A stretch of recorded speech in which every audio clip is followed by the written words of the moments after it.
Have you ever been to a mall with someone who has to stop every 15 feet because they see something that has bright colors or it sparkles? Well, there's a parallel to that in the IT business. And that is people who find a technology and then they want to use it, not necessarily always using the best technology for the problem at hand.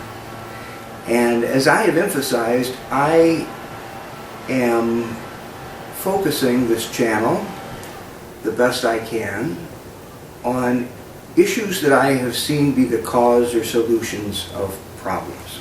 And here's one that I've seen more than once, perhaps several times, dealing with the use of XML in databases. As you know, SQL Server has an XML data type, and those items can be indexed.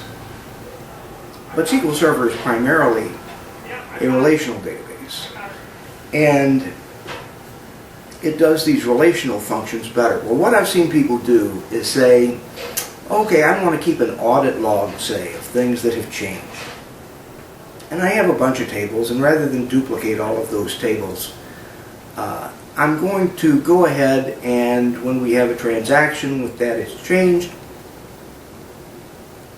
I'm going to say create a trigger that takes that data, puts it together into an XML format, and then saves it. What is the problem with this?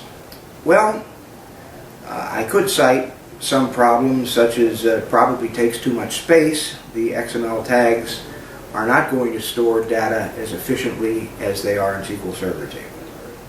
I could also say that data retrieval will be slower, because that's what SQL Server does with relational tables, is retrieve data quickly. But if those were the two issues that I had, I wouldn't be making this video. The problem is that transact SQL statements that put together data into XML documents, or that parse it, or sometimes we say shred it, are not high performance statements, operations within SQL Server.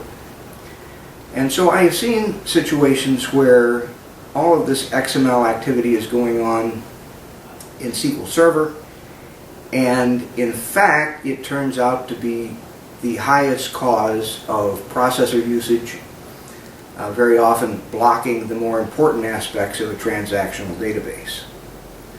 Now, sometimes this can be alleviated by moving the shredding and the parsing and the building of XML off to the client side.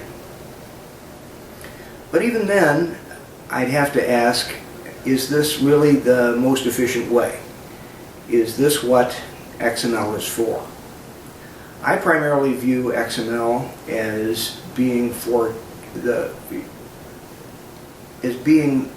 sending data between data sources and destinations that otherwise could not communicate very easily. Now, I do use XML in some of the applications I write as a temporary storage mechanism, perhaps putting it in some sort of data set which can read and write XML, but ultimately if I'm going to store it, unless we're talking about small amounts of data, and very often outside of a database, is a substitute perhaps for a database.